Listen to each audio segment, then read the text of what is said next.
Hello, students, teachers, parents, history nerds. Hello, everybody, and welcome to Nutshelled History, where we lay out the facts, the good, the bad, and the ugly. We are continuing our ancient history series by looking at society in the Republic. Don't forget that there's a link for a fill-in-the-blank worksheet in the description. I just ask that you like and subscribe. Do it now, please.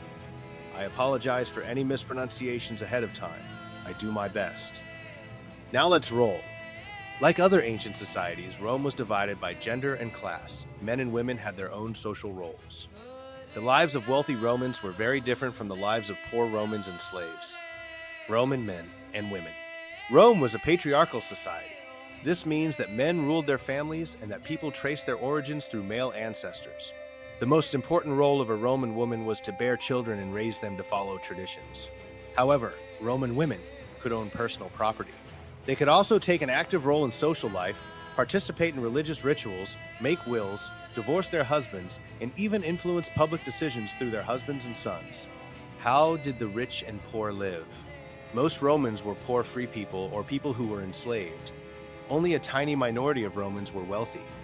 Upper-class Romans gained their wealth through agriculture or business. They lived in large homes that had courtyards, gardens, private baths, beautiful decorations, and even running water. On the other hand, most poor people lived in cramped apartments without running water. Others worked as tenant farmers. Common men and women worked as day laborers in construction, or at the city docks, or ran stores, taverns, or restaurants. Roman slavery. Over time, Romans bought or captured many slaves. For most of Roman history, enslaved people had no rights and were bought and sold as property. Many slaves worked in mines or on large farms. They often died quickly due to brutal treatments. Other slaves worked in the homes of their wealthy masters, performing housework or serving as secretaries or teachers.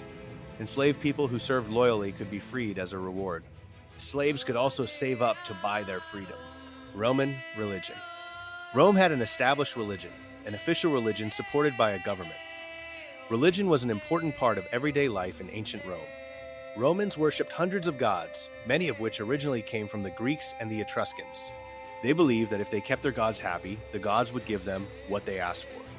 Religious activities were at the center of the lives of Roman citizens, both at home and in public ceremonies.